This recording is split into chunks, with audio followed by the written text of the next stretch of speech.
naye bannange bannakawempe kirungi ki ekiri ewammwe mulinga abatali mu Kampala wano mu kibuga ne mufaanana bwe mutyo mmwe muyina emyalo egigegera amazzi enkuba bw'etonnya ne ganjalira mayumba ne makubo kyokka ne kasasiro agegedde naye ali wammwe eno tunuulira entuumu za kasasiro zino buli wakuba eriiso ku kasasiro kuulaba mukyali balamu mmwe mbuusabuusa abakulembeze b'e Kawempe ngamba abakulu abatwala divisioni eno ey'e Kawempe entuumu za kasasiro nammwe muziyitako buyisi nga bano abagoba bwe bakola mukakasa temumanyi bulabe buli mu bantu kubeera wakyafu bwe wati abakesisi'e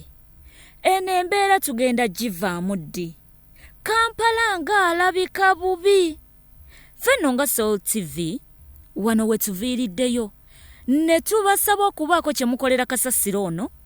ng'ekiwundu tekinnasamba ddagala area awareness ne basimba eddan buli lwa bbalaza mu Munnyo ku Ssatu Soul TV Omunnyo.